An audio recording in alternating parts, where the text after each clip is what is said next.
What up, fam? It's your boy Jay Chronic with another episode of Chronic Conversations. I know. I wish there was more episodes, but I always gotta remind you guys, I'm at work, and I really ever get time to ever get a chance to make videos after I finish work, cause I'll be so tired. Always gotta remind you guys of this, especially for my TikTok fam.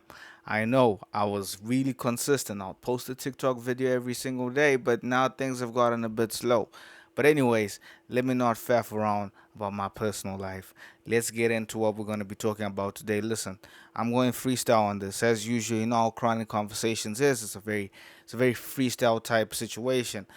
I would call it a podcast. Let's actually call this a podcast before they start regulating podcasts, which is another story which I talked about on my TikTok, but for my YouTube fam that is here, yeah, the government is looking at regulating podcasts. I did a video where I talked about how I'm not 100% for the idea, but I do feel like we're living in an age where there's just too much misinformation that goes around, and people are not verifying the information online.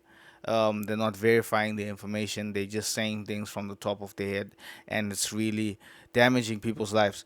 And I definitely feel that if government wants to, regulate this, it'll be something that could be very positive for the podcasting space, because people are talking about, oh, it's an infringement on freedom of speech. I get that, but I also have the understanding that we've seen too many instances where things are said on podcasts, and ultimately leads to individuals being harmed. And if we can limit the number of times that people are being harmed by these podcasts with the misinformation that spreads on this podcast, then I think it's a positive thing. So they wanted to kick start this episode of Chronic Conversations with that story about how podcasts are looking at being regulated. I know it's quite old, the story, but just thought that we should discuss about it. Second thing that I wanted us to look at, well, not look at, because we're just having a conversation here. We've got the Iran war. We're constantly always talking about that here on this page. I mean, here on this YouTube channel. Iran, you know, they are still being very adamant. They're still being resilient within this war. Their system is holding strong. I've mentioned it many times, and I'm now sounding like a scratched record. There was a time where the U.S. Donald Trump came out saying that the U.S. have now patched things up. Well, not patched things up. They've now had a ceasefire for 2 weeks. But when that story came out, I actually wanted to do a TikTok video and say the chances that the peace is gonna stay for those 2 weeks is very slim, because the conditions that I was seeing on that peace deal were a bit, what can I say? It was favoring Iran a lot. And we're looking at Iran now essentially gets given the title of them controlling the Strait of Hormuz. And I was talking with one of my friends, right? My sister, I call her my friend, and she was like, "Who controls the Strait of Hormuz?" And I was like, "That's a brilliant question, right? It's a brilliant question because had me thinking to say, oh snap, now Iran basically has been given that title." Because, correct me if I'm wrong, I think Bahrain were essentially the individuals that were actually controlling it, but now it's now official.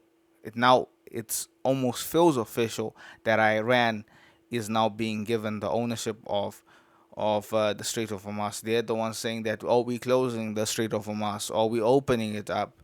You know, that's a situation that we never really saw Iran. Iran is now in a stronger position that they were before the war. Before the war, Iran we were never really hearing conversations of Iran being the individuals that control the Strait of Hormuz. But now, the U.S. is basically saying, listen, you guys are you guys basically control it. Can you please not open it for the rest of the world?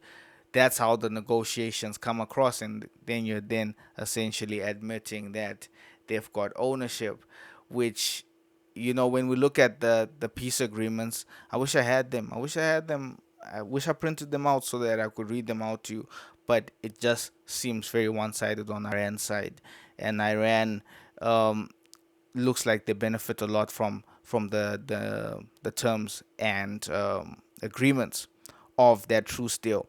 And the reason why I said it wasn't going to last long is because I know Israel isn't going to be happy with that, with Iran being having a very much a favored truce deal. It was very leaning much towards Iran. The fact that when Donald Trump comes up with the truce deal, the Iran X page, they were trolling. When it comes to social media, Iran, they trolled, man. I don't want to lie to you. Like, I know lives are being involved, yeah, lives are being lost, but when you look at the funny side of it, which is dark to think of, but the dark side of it is that Iran, the way in which they run their social media pages, the propaganda, and we got to say propaganda because some of the times Iran does overplay. Let me not say overplay. They do exaggerate the wins that they do get in this whole war. You know what I mean? They'll really give you the impression that okay, they've got everything handled, and you rarely see a situation where we're getting news that Iran has been hit hard or they're struggling with this. So in terms of propaganda, which every country uses propaganda, but when it comes to Iran, they're doing a really great job in really presenting themselves as people that are well together, unified. You gotta take into perspective that over 30,000 to 40,000 people lost their lives earlier this year because they wanted to revolt against the Iranian government, and we're gonna talk about that more in not in depth, but just touch on that as we progress in this video. But that gives you context that yes, as much as you can bring a unified state together, you can present yourself as a unified state, there are going to be people that are not really necessarily happy with the government, right? You can't have 100% of the people with you. You're going to have people that disagree with you. That's just how life is. Nobody's perfect, and because there's imperfection leads to grievances, and grievances are expressed through people wanting to protest.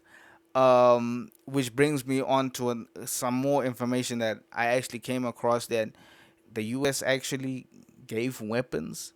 This is allegedly. This is yeah, allegedly the U.S. were actually giving weapons to the protesters in Iran, and that's when the Iranians said it, I thought, okay, the Iranians, it's another propaganda mission that they're trying to push out to say, listen, the U.S. are the ones that are funding. The U.S. are the ones that are funding the protesters, and that's why it ended up getting violent because they had to defend themselves. I didn't know that that statement held a bit of weight, that the U.S. have actually, that the U.S. could have, and I must put a disclaimer, could have, because there's no evidence to really link the U.S. to the attacks, to the protesters in Iran. There's no evidence to really support that, but it's interesting to hear Donald Trump. It almost seems like he does every once in a while hint to that. Even the way in which, when this war first began, Donald Trump was saying, listen, Iranians, this is your time. You need to act now. When you hear that, and then you hear, the allegations that are coming out of Tehran to say, listen, the U.S. or an external force is definitely funding the protesters, you get to see that wow, that could be very much a possibility. And this is not to defend the Iranian government, which is also an interesting part within this whole war, is that people find themselves in a situation where they have to they have to choose between the US and Tehran. That's how it almost feels, because every war is about picking sides. Most people do that. Very few people are neutral. However, when you look at it, both sides of this war, they have not acted in the best interests of the world, in the best interests of their people. It's been a power struggle. which that's the uncleanliness of politics, is that you end up realizing that there is actually no side that you can actually choose. From the US side, I don't think you can accept the way in which they just went to Tehran and started bombing, and decided with Israel and all of that to attack Iran. I don't think that that is appropriate, right? And I think even the UN have basically spoken against the actions of the US to say, nah, that wasn't the right way to do things. However, then you got the situation in Tehran. Yes, sure, if the protesters had weapons, I get protecting your people, but when you slaughter over 30,000 people, that is, yeah, that doesn't look good, right? And then you're put in a situation, do you defend that, right? Do you defend what Iran is doing to its people? Even if even if those people, because I know some people will come in the comment section and say, listen, maybe those people are just very few in Iran. I don't think that that's the appropriate way. Even if they're very few, nobody deserves to lose their life, right? If someone is unhappy with the way in which you're ruling your country, they must be given the opportunity to express that through protesting, right? So yeah, that's my conversation that I wanted to have on this whole matter of Iran. I don't want to touch too much on Israel, because the situation with Israel, number one, okay, let's talk about Israel in this whole war, because I've noticed that usually I don't touch them. Like, I don't touch Israel in my analysis of this whole war, because there's just so much. What can I say? There's so much. It's a propaganda. Is that the right word for it? Is the Yeah, propaganda against Israel because of what's happening in Gaza. That you can't really be objective on how Israel's actions are, right? Because of the PR mess that is Gaza, right? To see anyone standing with Israel is just a PR nightmare. It's the optics of it doesn't look good. So it's very rarely that I can objectively look at what Israel does or look at what Israel say and be like, yeah, they're right, because you know Gaza, it's a tough one. It's a tough situation, but it hasn't been looking good within this whole war, right? They look like, um I've been seeing analysis where they've been saying that Israel, this is part of their plan. This is the way in which they gain control of most of the Middle East. They're trying to shift the power. Um, they're trying to shift the the control of the Middle East to their side. When you look at that, when you look at the aspects of how they've gone to attack Iran, the way in which they're now attacking Lebanon, you can get to see a picture that they're trying to expand themselves. They've recently started attacking the West Bank. They're growing. They're looking to expand, because you need to also take into context how small Israel actually is. It's very small. I think it's about 22,000 kilometers squared. I'm pretty sure that's what I want. So it's a very small area. So then when you look at, what can I say, back to you know pre like when you look at how Israel used to be, in the ancient times, which is basically the historical ties to Zionism. You know, you get to see that Israel used to be a lot bigger than what it currently is, and so if we have a situation where you can kind of see every once in a while Israel's looking at expanding. They've Gaza is basically taken now. It's pretty much still occupied, really.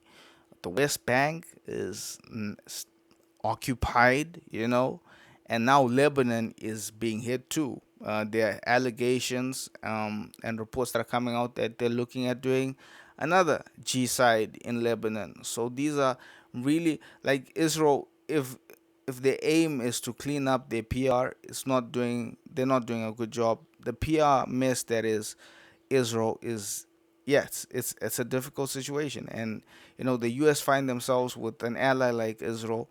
It doesn't matter what actions the U.S. takes, as long as you side with Israel. To most of the globe, to most of the world, it just doesn't look good.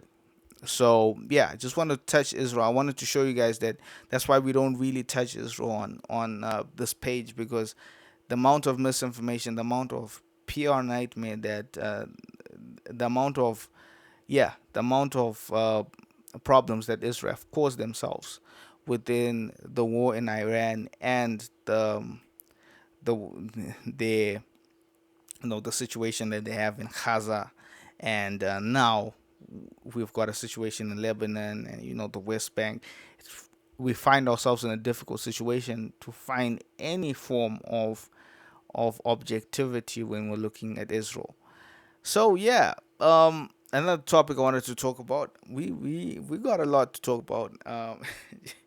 I've been seeing a lot of attacks that are happening in East London, and one thing that I can conclude is one thing I can conclude is that when you're extremely poor, like when poverty has hit you hard, the best thing to do is, well, the only thing that you're left to do is to look for ways in which you can loot. That's what I'm currently seeing in South Africa. We there's a situation where I get it. You're angry that a Nigerian person is saying that the king of East London. I understand that. But how does that translate to say, let's go and loot the stores of every other African foreigner, or every other foreigner? We have a situation where even the Pakistanis, the yeah Pakistanis are even complaining to say, we're getting looted. Our shops are being looted. What did the Pakistanis do? What did Abu, my friend, do for you guys to go and attack them? You know, like, I get it. You're angry. You're angry at the Nigerian guy who's calling himself king. I get that. But but what does the entire why is the entire conversation of immigration now coming up now? How, like him declaring himself king? How does it, like, South Africa is not a monarchy. It's not. So I don't get how you can suddenly feel, you can feel angry to the point where you're like, you know what? I think this is a foreigner problem. For some guy saying that he wants to be king, it's crazy. And the attacks, I never thought that I would reach 2 weekends, like, right, 2 weekends, because this story happened like last week. I never thought that I would reach this weekend, and this will still be relevant. We'll still have unrest there in East London. Really, just because a Nigerian, one guy, said that he's king, even though that has absolutely no effect on you. He's got no control of the police, no control of the judiciary. He was just having fun. He's just having fun, playing games. And that ultimately sparks a situation where you feel the need, the need to now, loot stores, the need to now want to attack people. I don't know. But, you know, these conversations, I always tell people that we're not in a situation where I can make you change how you feel, because your feelings are valid. But from a rational perspective, if you're trying to tell me that rationally speaking, someone calling themselves a king of East London means that you have got the right to loot stores, I disagree. Rationally, doesn't make sense. Does it make sense to you? You know that it doesn't make sense. That's why when people talk about this, the first thing that people do is they tend to now, want to insult people in the comment sections. They say, hey, listen, that your rationale is off. Now you don't want to argue on rationale, you now want to use your feelings. Listen, everyone's feelings are valid and they're true, but logic will always remain logic. You cannot be in a situation where you attack every single foreigner every time one person out of the entire population of foreigners does something wrong.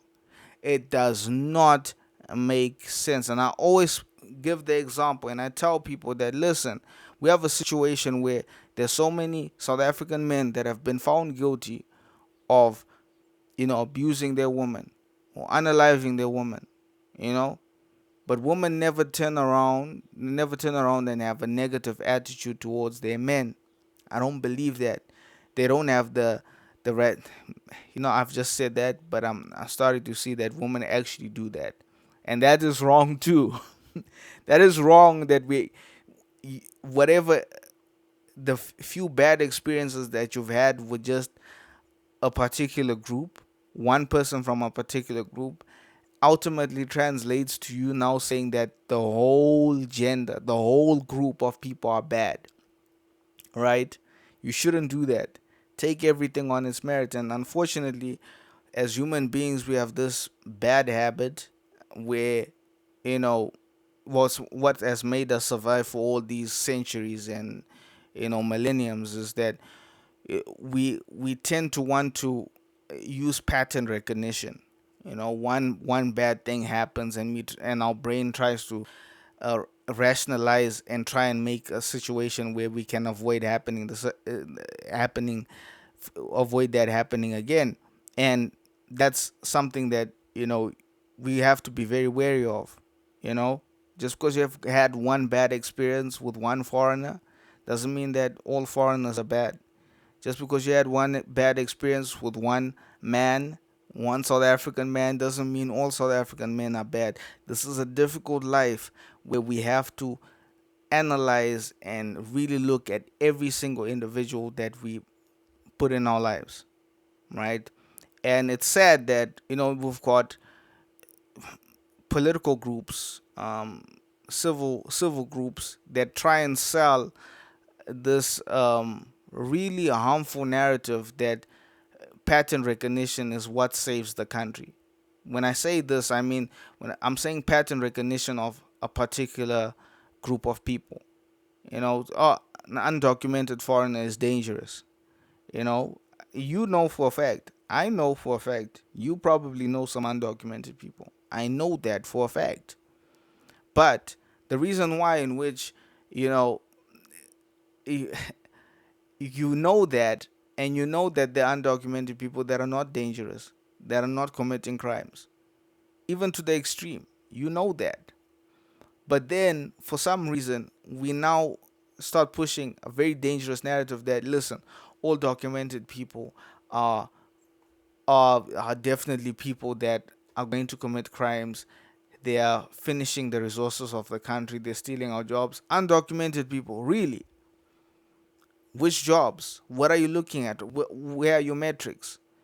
I get it. Your feelings feel valid. They feel right to say, listen, man, listen. I feel that an undocumented person is definitely making my life bad, and those feelings are valid. But to then spin it around and try and paint it as truth, you that is not truth. That is not a true statement. That an undocumented person is finishing your resources. That undocumented people in the country are the individuals that are increasing the crime. Crime is crime, right? South Africans are committing crime at the same rate or even worse. But every time you bring out the same conversation, people are like, "Oh, you know what? But it's South Africans. We don't care. It's their country, so they can commit crimes." And I'm like, where's the logic coming from? The logic is flawed, because now how do you deal with the crime? You don't deal with the crime with just looking at foreigners. You deal with the crime by dealing with crime. Crime knows no crime knows no nationality. Crime knows no skin color. Crime is crime. And civil groups will come out saying that, listen, in order for us to reduce crime, all we need to do is deport all foreigners from the country, undocumented foreigners.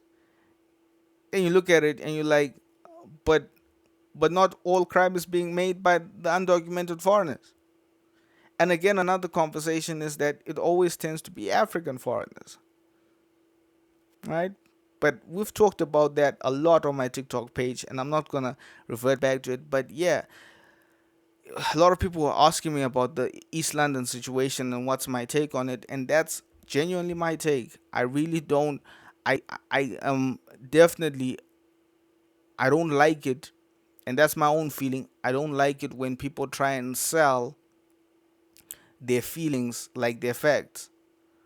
I don't like it. Your feelings are not facts, right? If an undocumented person did you wrong, cool, and you want to hate foreigners, I've got no problem with you, and nobody is gonna try and force you to like anybody. But when you're in a situation where you're now trying to sell that as a fact, that just because an undocumented foreigner stole something from you, now you want to say, you know what, all all the problems of South Africa are being caused by undocumented foreigners just because of the undocumented foreigner that stole maybe your telephone line or something like that, or maybe because you know an undocumented foreigner that sold drugs to your kid. Now you're saying that, listen, I'm now my kid is now suffering all because of undocumented foreigners. You're not going to isolate and look at just that one instance. No, you want to attach it to a narrative, and that's dangerous. That's dangerous. And listen, we can talk about the law and how the law will protect, how the law is. We can talk about the law, and you say, oh no, but they shouldn't do anything illegal and what. We can talk about that in another conversation. And I just went off on a tangent there, but we could talk about that. But the main thing I wanted to raise is that one thing is one thing. All of these things come circling back. Karma is real, right? So if you are doing this and you are attacking foreigners and you are doing all of this to try and generate an income, to say I'm gonna start this hate foreigner campaign to generate an income, that karma is gonna come back. Mark my words. And it's not gonna take the law. It's not gonna take the police. I'm not gonna use the law or the police on that. I'm saying that is just genuinely how these things work. I know this for a fact. Everything comes back around one way or the other. And to all the African foreigners, I just want to say that y'all need to chill. Why the heck are you wanting to be kings of East London? Like why? Why are you doing that? Why do you want to trigger South Africans? And the worst part is that there's no way that those people did what they did without knowing that they want to trigger something. And I see a lot of the times African foreigners wanting to trigger South Africans. I see it. You're trying to trigger them, and then you get exactly what you wanted. You get the harsh reaction, the insults. You did that. You wanted that. Before you clicked record, before you took those pictures, before you planned your event, you knew what it's going to cause. Everything has got a cause and effect. You chose that. And then you get surprised. Now you want all of us to now start crying for you and start preaching about pan-Africanism and all of that. You knew on this internet that if you said that, you were going to attract a certain group of people. So my message to African foreigners, like, just chill. Why can't y'all just be like South Africans? When I say be like South Africans, don't make it a thing that you're an African foreigner. Don't make it a thing that you're from Malawi. Don't make it a thing that you're from Zimbabwe. Just be you, man.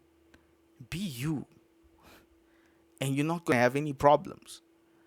But no, we got a situation where people want to make TikTok pages, YouTube pages, Instagram pages, all dedicated to the fact that they are African foreigner in South Africa, and somehow, some way, they've managed to find a little pocket, a pocket of haters, a pocket of individuals that don't like African foreigners to now constantly always be engaging with their content. That's you, man. That's you. And that personally, if you want to know why I haven't been on social media that long, is because that's why I don't like really using social media as a form of income. It doesn't make sense for me personally, because then you're now pushing a situation where always trying to be radical, always trying to get views and clicks. That's just not how life is. Life is about just living, man. There's too much happening in this world. Too much happening in this world for you to make it your sole purpose of making an income of getting reactions. It's not sustainable. It's not sustainable always being radical. It's just not. I'm speaking from experience. Like, to all the youngsters out there, if you're an African foreigner, if you're a person that wants to make social media an income, I want you to understand that if you want to make social media a form of income based upon you always trying to invoke a reaction, especially a radical reaction, like people always swearing you, that is not sustainable. That fuel, it runs out eventually. So yeah, I just wanted to also touch on that, why we haven't been on social media like that nowadays, because some of the things that are happening, I've been seeing, we've been talking about it. Now we need to talk about it again. Now we need to be shocked. You can't be shocked, like especially with Donald Trump. Can't be shocked by what Donald Trump is. Can't constantly be reacting. That's just not healthy. So yeah, this has been Chronic Conversations. I've really enjoyed talking with you guys today. Hope to see you guys on the next episode where we'll talk about more things. Talk about more things. Please send me a DM on TikTok.